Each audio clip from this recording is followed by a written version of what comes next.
In early 2025, Russian forces in Ukraine essentially stopped attacking with armored vehicles. Instead, they sent in infantry on foot or on motorcycles. There were tactical reasons for the switch.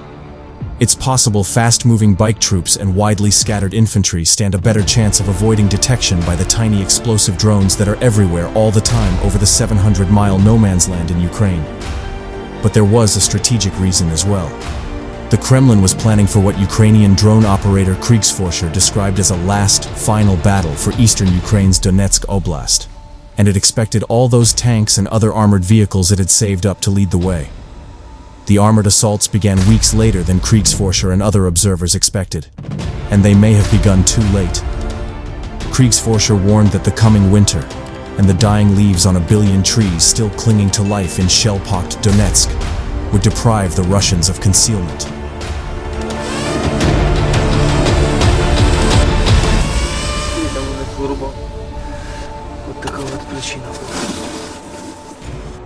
Sure enough, a drumbeat of Russian mechanized attacks in recent days has resolved the same way each time. Dozens of tanks and other vehicles roll out, often in the company of scores of bike troops. Ukrainian surveillance drones spot them coming, and explosive first-person view drones and artillery take aim. Pre-laid mines add to the carnage. As night falls, bomb-dropping vampire drones hunt the survivors. A Thursday afternoon assault on the village of Shakov, buttressing Ukrainian defenses along the eastern corner of a chaotic 25-square-mile salient just north of Pokrovsk, was horrifically typical. Taking advantage of the deteriorating weather conditions that made it difficult for drones to operate, Russians deployed more than 40 armored vehicles for a massive mechanized assault near the villages of Volodymyrivka and Novoolenivka near the Dobropilsky ledge. This was reported by the press service of the 1st Azov Corps of the National Guard and DeepState. Near Volodymyrivka, in the area of responsibility of the 1st Azov Corps of the National Guard, the Russians launched an offensive with a total of 35 units of heavy armored vehicles.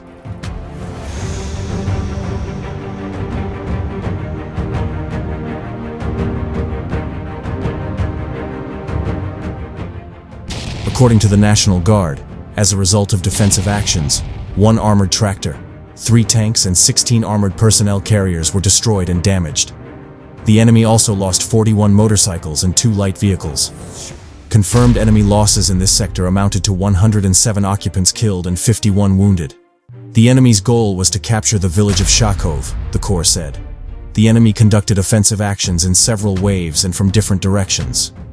At first, groups of motorcyclists moved forward, followed by columns of armored vehicles, tanks, and armored personnel carriers with infantrymen. Thanks to previously conducted engineering mining activities and coordinated actions of the Ukrainian Defense Forces units, primarily artillery crews and unmanned aerial vehicle crews, the enemy's plans were thwarted. According to DeepState analysts, in addition to the assault on Volodymyrivka, the Russians attacked with a mechanized column near Novoolenivka. Taking advantage of the bad weather conditions, simultaneously with the assault in the area of Volodymyrivka, the Russians used 8 armored vehicles, which the defense forces, in particular the operators of unmanned systems of the 93rd Brigade, managed to neutralize on the approach to the line of contact.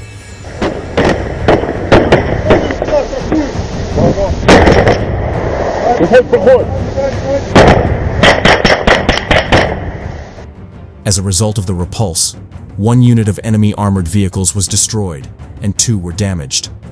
The rest immediately retreated, making no further offensive attempts. During 2025, although the Russians did not stop using armored vehicles altogether, they significantly reduced the use of armored vehicles due to the high saturation of the battlefield with drones. However, with the onset of autumn and an increase in the number of days with no flying time, they again stepped up the use of armored vehicles, using the stocks accumulated during the downtime. In the north, Zeleny High has been a grinding fight for months, as Russian forces repeatedly attack into the village to establish a foothold that would serve as a launchpad for further assaults. Primarily, Russian forces seek to use the settlement to move into the 3 larger settlements of Havrilivka, Ivanivka, and Novopavlivka, whose dispersed buildings are a prime target for Russian infiltrators to accumulate in.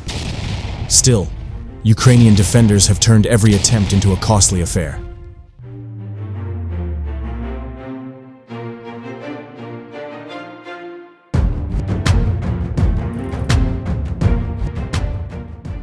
Geolocated footage shows Ukrainian assault and mechanized companies conducting repeated clearing operations through the surrounding woodlands and hedgerows, using short, violent counter-assault combined with persistent drone reconnaissance to detect enemy soldiers and small infiltration teams before they consolidate.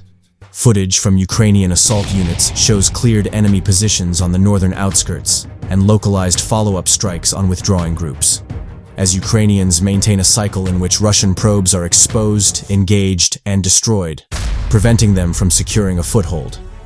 As a result, any incremental territorial gains by Russian units that manage to evade Ukrainian drones are consistently reduced and contested, as Ukrainian defenders hold the most ideal defensive position in the current sector, unwilling to give it up. To the south, where Russian forces had started advancing rapidly through a series of tree lines, Ukrainian counterattacks have recaptured Sosnivka, Voronezh, and several nearby hamlets. These counterattacks were preceded by an intense coordinated artillery barrage, suppressing and eliminating Russian infantry moving unprotected in the open. Then, mechanized thrusts, led by the 23rd Mechanized Brigade, together with elements of several assault battalions, went on to isolate enemy vanguards and cleared the path for follow-up assaults. Lastly, Ukrainian infantry began a clearing operation to consolidate the newly gained terrain and prevent assaults from behind.